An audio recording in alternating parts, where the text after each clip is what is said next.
Ils ne montent pas encore les marches du Festival de Cannes, mais ils sont animés de la même passion que les professionnels présents en ce moment sur la Croisette. Eux, ce sont les participants du Festival du film d'un jour de Belfort qui fête sa 10e édition.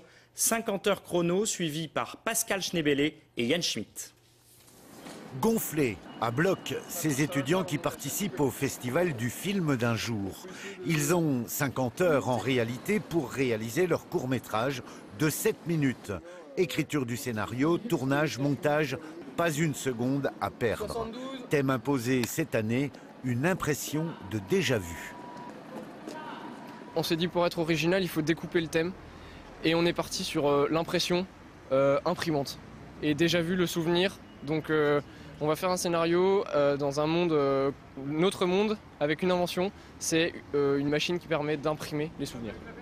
Dans les rues de Montbéliard et Belfort, les 10 équipes de tournage venues de toute la France intriguent particulièrement les passants. Mais depuis 10 ans, les bénévoles sont nombreux à apporter leur soutien à ce marathon cinématographique du club vidéo de l'Université de Technologie. Par curiosité ou par passion. L'actrice que vous avez derrière moi, elle a répondu à une annonce sur Internet hier soir. L'autre acteur, c'est un ancien organisateur du festival, celui de l'année dernière. Et les gens se sont intéressés au truc, c'est un peu leur festival, puisqu'il y a des gens qui participent en fait de tous les horizons de Belfort et de la région.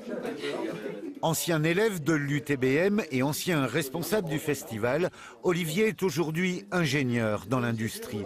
Mais le cinéma reste, pour lui et ses copains vétérans, leur péché mignon.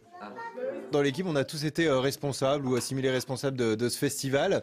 Et du coup, là, plutôt que de participer à l'organisation du festival, on a vraiment voulu le vivre différemment et faire une équipe et vivre ce qu'on n'a jamais vécu dans ce festival, c'est-à-dire faire un film. Palme d'or du meilleur court-métrage samedi soir après leur diffusion au cinéma Le Colisée de Montbéliard à partir de 20h30.